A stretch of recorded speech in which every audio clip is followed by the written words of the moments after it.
우리 하나님 말씀 보겠습니다. 마가복음입니다. 마가복음 4장입니다. 마가복음 4장 35절에서 41절 말씀입니다.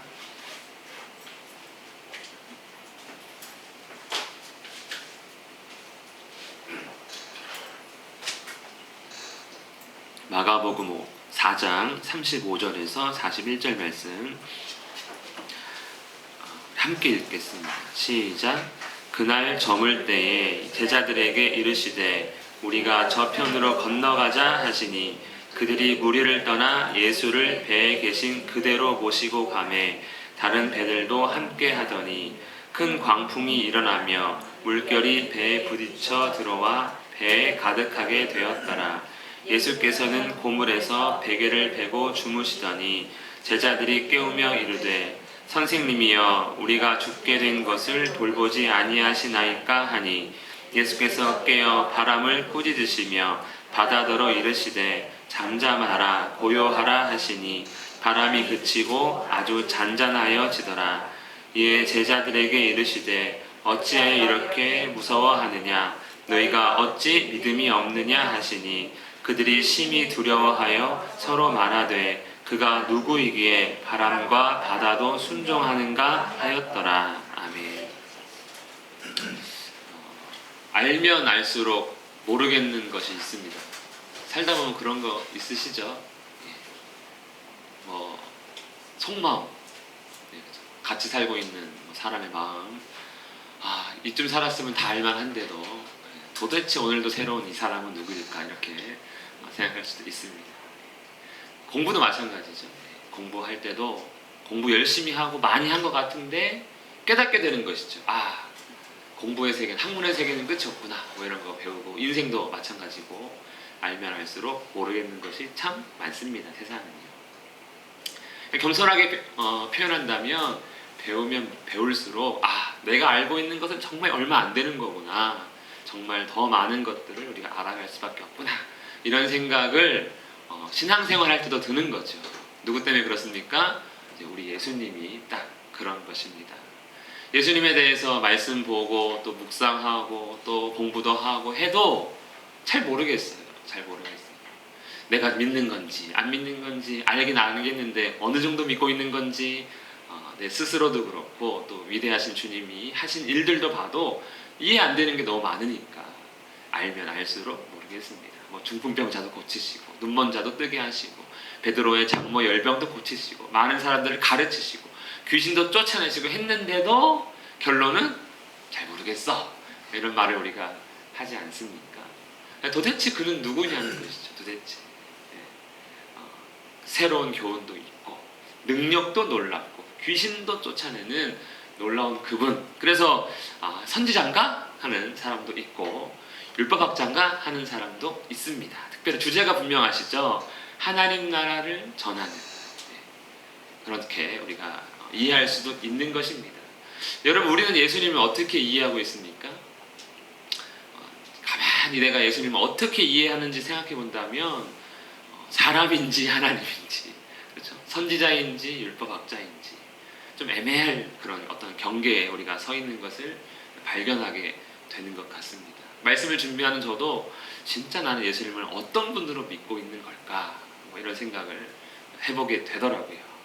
우리 35절 말씀 한 번 더 함께 읽겠습니다. 시작. 그날 저물 때 제자들에게 이르시되 우리가 저편으로 건너가자 하시니 저편은 어디입니까? 저편. 그날 저물 때 그날이 어느 날이냐면 우리가 지난주에 말씀을 나눴던 비유로 사람들에게 가르치신 날. 씨를 뿌리는 자의 비유, 겨자씨 비유, 그다음에 땅에 심긴 씨앗 비유, 이런 비유를 가르쳐 주시고 제자들에게 이제 해석해 주신 그날입니다. 그러니까 하나님 나라에 대해서 특별한 가르침을 준 거죠. 그래, 하나님 나라 참 이해하기 어렵지. 그런데 이러한 비유를 들어준 거죠. 그래, 이런 나라가 하나님 나라야. 그래서 사실상 강조하신 것은 뭐냐면 씨를 뿌리는 자의 비유죠. 하나님 나라의 비밀은 말씀이 있으니까 너희가 말씀을 잘 듣고 묵상하면 하나님 나라를 깨닫게 될 거다. 하나님 나라를 얻게 될 거다. 이렇게 가르치신 날이에요. 근데 이날에 사람들이 얼마나 많이 몰려왔습니까? 막 바닷가에 사람들 쫙 있고 예수님은 배에 서서 막 가르치시고 또 고치시고 한 그런 날입니다. 그러니 인간적으로 보면 참 피곤한 날, 엄청 피곤한 날이 되겠죠. 그때 예수님께서 이제 우리가 이제는 저편으로 가자 하십니다. 저편은 어디냐면 이제 거라사 지방입니다. 거라사 지방은 이제 가버나움에서 육로로도 갈 수 있고 해상으로도 갈 수 있는 그런 지방인데 예수님께서는 이제 육지로 가자고 하신 것이 아니라 배를 타고 저 거라사 지방으로 가자 하신 것이지요. 해상 이동을 선택한 예수님의 의도, 여러분 무엇일까요? 생각해 보셨어요? 안 해보셨어요? 이 말씀 다 알고 계시는 말씀 아닙니까? 의도. 제가 보니까 휴식이구나. 걸어가면 힘드니까 제자들도 피곤하고 본인도 피곤하니까 배 타고 가면 뱃사공만 조금 힘들면 되고 나머지는 그냥 앉아서 편하게 갈 수 있으니까 휴식이겠다 이런 생각을 해봤습니다. 맞을까요? 틀릴까요? 우리 36절입니다. 시작. 그들이 무리를 떠나 예수를 배에 계신 그대로 모시고 가매 다른 배들도 함께 하더니 예수님께서 이제 배를 타고 갑니다. 예수님 배에서 가르쳤거든요. 그러니까 제자들이 그냥 배에 올라와서 그 배를 이제 몰고 출발을 한 것 같습니다.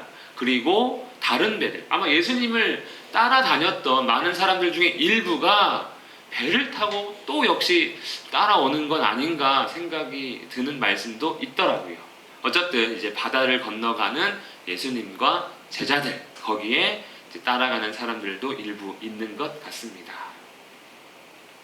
이렇게 이제 따라가겠죠. AI가 나오고 제가 진짜 편해진 것 같습니다. 이런 뭔가 이렇게 느낌상 이런 느낌이겠다 하고 그려봤습니다. 37절입니다. 시작. 큰 광풍이 일어나며 물결이 배에 부딪혀 들어와 배에 가득하게 되었더라. 하지만 예수님의 선택이 너무나 잘못된 선택임을 금방 알게 됩니다. 왜냐하면 큰 광풍이 일어났기 때문입니다. 아무리 잘 나가는 예수님이라도 실수를 한 것이죠. 하필 광풍 부는 날 배를 띄우다니 이렇게 된 것입니다. 여러분 혹시 큰 태풍 칠 때 여러분 배 타보신 적 있으십니까? 왜 타셨어요? 배가 안 될 텐데 어떻게 타셨지? 배를 좀 섬에서 나와야 되니까. 네. 탈출하신다고 먼저 타신 거예요? 아니, 주의보가 내리는데. 주의보 내리기 직전에 타신 거잖아요. 그렇죠? 아니, 주의보 와중에. 목숨 걸고 타시면 안 됩니다. 여러분 배 사고에 대해서 많이 안 들어보셨죠? 배는 사고가 잘 안 납니다. 왜냐하면 안 뜨거든요. 이런 날은요. 아니 안 뜹니다. 그냥 죽을 것 같은 날은 안 뜨는 게 배예요. 근데 저도 하필이면 이런 날 배를 타본 적이 있습니다. 그러니까 먼 항해를 나갔다가 한국으로 돌아오는데 태풍이 저 밑에서 올라오고 있는 거죠. 먼 바다는 어쨌든 태풍 영향권에 있으니까 큰 풍랑을 만났는데 이게 어떤 느낌이냐면 제가 처음으로 이렇게 죽는 거구나 할 정도로 위험한 게 바다 위에서 만나는 큰 광풍입니다. 죽음에 대한 공포가 당연히 일어나겠죠. 이렇게 죽는 거죠. 왜냐하면 베드로와 다른 제자들, 그 제자들은 출신들이 어부가 많아요. 그러니까 당연히 이건 죽었어 우리. 이건 어떻게 할 수가 없다. 인간적으로 이길 수 있는 어떤 한계를 넘어간 자연재해가 일어나면 사람은 겸손하게 이렇게 죽는 거구나 생각을 하게 될 수밖에 없는 것이죠. 우리 38절입니다. 시작. 예수께서는 고물에서 베개를 대고 주무시더니 제자들이 깨우며 이르되 선생님이여 우리가 죽게 된 것을 돌보지 아니하시나이까. 아멘. 여기서 속 터지는 일이 하나 일어납니다. 예수님이 어떻게 하고 계셨어요? 이게 진짜 속 터지죠. 기적 일으키면 뭐하냐고요. 많은 사람들에게 하나님 나라 증거하면 뭐하겠냐고요. 지금 우리가 하나님 나라 가게 생겼는데 지금 너무 답답할 거 아닙니까? 배는 지금 배 위에 물은 넘쳐서 들어와가지고 제자들은 지금 퍼내는 와중에 예수님 보니까 주무시고 계신 것 아니겠습니까? 이때 필요한 거는 펌프나 바가지가 더 필요할 것 같은데 예수님 그 손 모아가지고 지금 한 사람이라도 지금 물을 퍼내고 키 잡은 사람은 키를 잘 맞춰가지고 지금 파도에 지금 배가 넘어가지 않게 해야 되는데 주무시고 계시면 정말 속 터집니다. 예, 아마 예수님도 잠깐 다른 얘기하면 예수님도 엄청 피곤하신 것 같아요. 그냥 이 와중에 주무시고 계신 거 보면 진짜 피곤하셨겠구나 생각은 할 수 있습니다. 이때 이제 제자들이 예수님을 깨울 수밖에 없는 거죠. 선생님이야, 우리가 죽게 된 것을 돌보지 아니하시나이까? 다르게 얘기하면 뭡니까? 지금 배 타고 가자 해가지고 죽게 됐잖아요. 이렇게 이제 제자들이 예수님을 깨우는 거죠. 왜 하필 이런 날 배 타고 가신 거예요? 평상시 잘도 걸어 다니시는 분이 걸어 다니시면서도 막 하면서 이제 원망과 두려움 섞인 말투로 지금 예수님을 깨웁니다. 괜히 따라다녔어. 괜히 배 버리고 이 사람 따라다녔어. 하는 생각도 했겠지요. 그리고 이분도 틀릴 때가 있구나. 하필 오늘 배 타자고 하시다니 이런 오판을 하신 예수님을 만난 것 같습니다.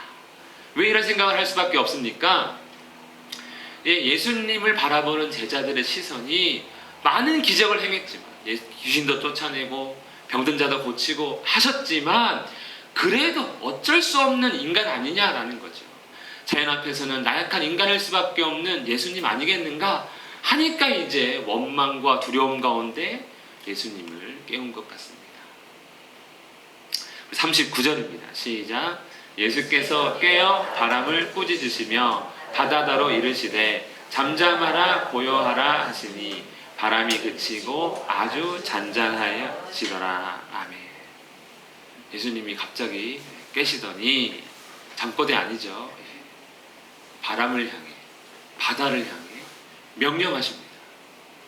이게 목밀병 환자도 아니고 이게 현실적으로 보면은 굉장히 독특한 이상한 상황이 일어나는 거죠. 배가 파도가 엄청난데 일어나서 명령을 하고 계신 거예요. 정말 마치 귀신 들린 것처럼 그랬던 이렇게 명령하십니다. 여러분 이 모습을 본다면 여러분 우리는 어떻게 반응하겠습니까? 배를 타고 항해 중인데 저 뱃머리에 한 사람이 이렇게 쓰더니 배 뒤에 섰겠죠. 배 뒤에서 주무시고 계셨으니까 그 고물은 배 뒤편을 말합니다.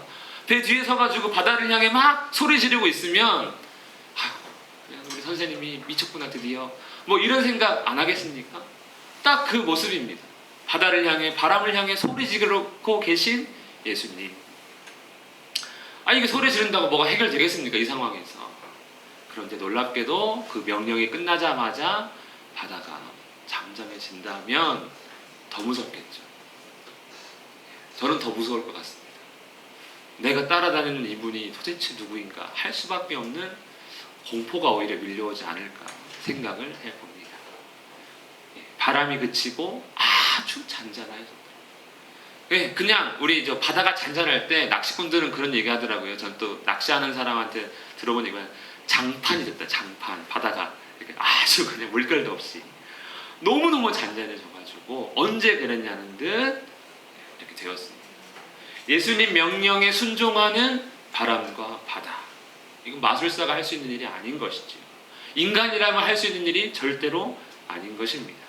예수님께서 얼마나 큰 권능을 갖고 계신 분인지를 보여주는 것이죠. 바람이 말을 듣다니. 여러분 바다가 말을 듣다니. 여러분 자연이 말을 듣는 어떤 누군가에게 말을 듣는다면 그 대단한 것 아닙니까? 태풍이 올라오면 그냥 스톱, 소멸 이런 말 한마디면 되는 거 아닙니까? 비가 안 와서 가물으면 비 좀 내려줘라.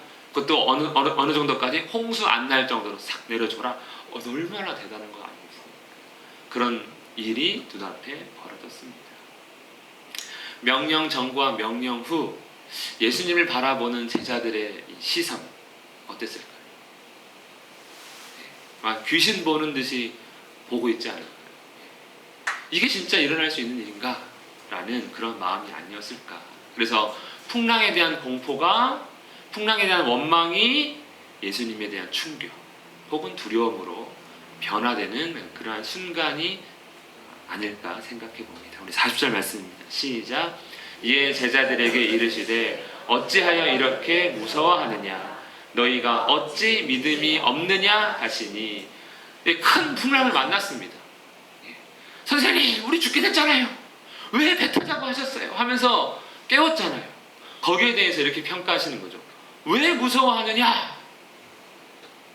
당연한 거 아닙니까? 무서워해야 되는 거 아닙니까, 여러분? 예수님이 더 이상한 말 하신 거잖아요. 아니 예수님 이 상황이 안 무서우신 거예요?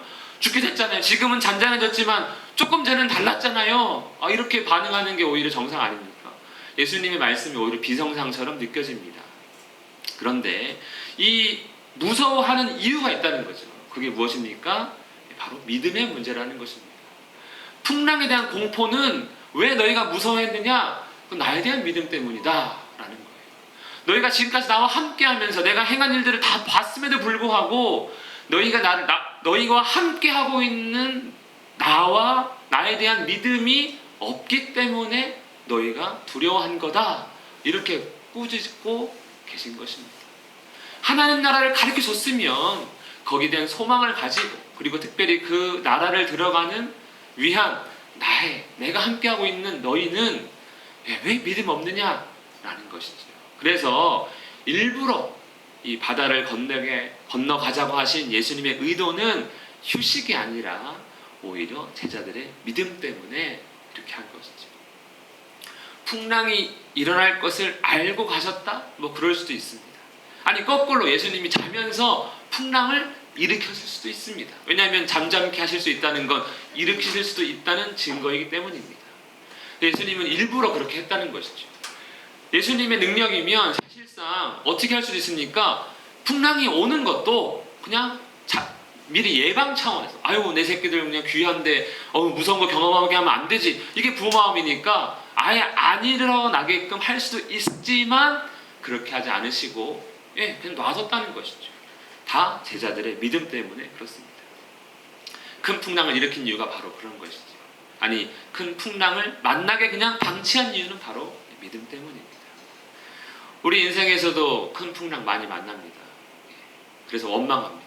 왜 나한테 이런 일을 허락하십니까? 왜 나를 이렇게 힘들게 하십니까? 그리고 이런 풍랑은요 참 특이하게도 몰아서 함께 옵니다. 바람 불고 파도 치고 그것도 돌풍 불고 그냥 늘 잔잔한 것 같다가도 갑자기 이런 일들이 우리 인생에 일어나면 주님을 원망하고 내가 예수 믿어서 더 심하게 당하는 것 같아 라는 생각이 들어도 주님의 계획하심이 있다는 것을 우리가 본다면 내 믿음 때문에 이렇게 하시는 건가 생각할 수가 있는 것이지요. 우리 마지막 41절입니다. 시작. 그들이 심히 두려워 서로 말하되 그가 누구이기에 바람과 바다도 순종하는가 하였더라. 아멘. 제자들은요 인식이 바뀌었습니다. 내가 따르고 있는 예수님은 사람이 아닌가? 라는 생각을 들게 된 것이죠. 예수님에 대한 경외심, 그냥 존경심이 아니라 그냥 위대한 한 선생을 난 잘 만나서 땡 잡았어 이게 아니라 뭔가 더 초월한 어떤 다른 분이구나 하는 것을 처음으로 느끼는 순간입니다. 인식이 변화가 되는 것이죠. 그저 사람 예수가 아니라 어떤 분? 하나님? 할 수 있는 완전히 깨달은 건 아니지만 알면 알수록 보면 볼수록 이분은 놀라운 분이구나 라는 것입니다. 모든 피조물을 통치하시는 하나님이신 예수님인 걸 보여주셨고 제자들은 이제 깨달을랑 말랑 하는지 그가 누구인가? 라는 질문을 드디어 하게 되었습니다. 예수님은 도대체 누구십니까? 많이 뛰어난 사람? 이상이라는 것이죠. 바람을 꾸짖고 바다를 잠잠하게 하심으로 예수님은 자신이 하나님이심을 이제 사람들에게 보여주기 시작하셨습니다. 그래서 이제 온전한 믿음을 위해 의도된 항해다. 이 항해는 라고 우리가 볼 수 있죠. 즉 우리의 삶도 하나님의 의도 안에서 계획 안에서 살아가고 있고 하나님이 이러한 어려움과 많은 시간들을 우리의 믿음을 위해서 이렇게 허락하시는 것들을 우리가 이해하고 주님을 따르는 우리가 되었으면 좋겠습니다. 마지막 그림인데요. 어떤 그림 같으세요? 집 밖에는 지금 천둥 번개, 폭풍이 불고 있고 집 안에서는 편안하게 식사를 하고 있는 한 가족의 그림입니다. 역시 이것도 제가 이렇게 부탁을 해서 그려달라 했어요. 여러분 이게 믿음 아닐까요? 집에 대한 지식이 집에 대한 믿음, 폭풍 치는 날 여러분 집안에서 무서워 발발 떨고 계십니까? 그렇지 않습니다. 아이 뭐 이렇게 된 거 집에서 그냥 TV나 봐, 영화나 봐, 온 가족끼리 게임해. 전혀 걱정하지 않고 집 밖 상황을 전혀 두려워하지 않고 집에서 편히 거하는 이 모습이 예수님을 알아가는 사람들의 모습이라는 것이죠. 이 세상에 많은 어려움이 있지만 예수님을 안다면 우리는 집안에 거하는 이 가족의 모습처럼 우리 역시도 세상의 많은 어려움 속에서도 평안하게 주님을 의지하며 살아갈 수 있는 것이 바로 예수님에 대한 지식과 믿음입니다. 예수님이 누구십니까? 그분을 알아가면 알아갈수록 우리는 광풍이 부는 세상에서도 흔들리지 않는 우리가 될 것입니다. 예수님에 대한 지식과 믿음으로 충만한 우리 모두가 되기를 축복합니다. 이 시간 말씀을 기억하면서 기도하겠습니다. 주여, 큰 풍랑 치는 이 세상 가운데서도 예수님을 온전히 알고 흔들리지 않고 주님을 따라갈 수 있는 믿음 달라고, 하늘의 평안을 누리게 달라고 함께 기도하겠습니다.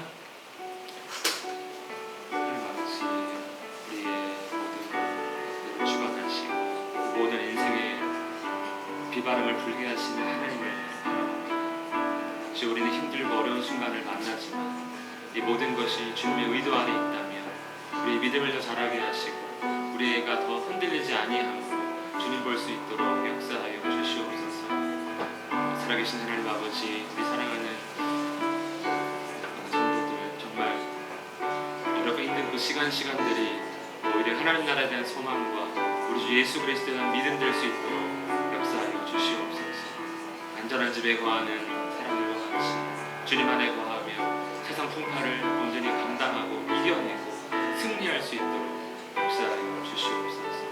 아버지, 이 시간 주님을 의지하고 감사하고 순종하는 모든 자들에게 하늘의 평강과 기쁨 충만하기 원합니다. 아버지, 역사하여 주옵시고 주의 말씀 가운데 주님을 만나며 주님과 함께하는 우리가 되게 하옵소서.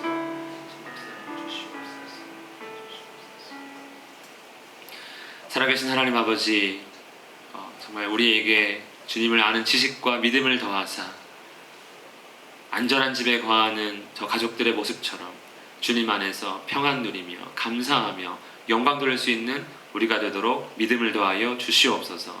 예수님 이름으로 기도합니다. 아멘.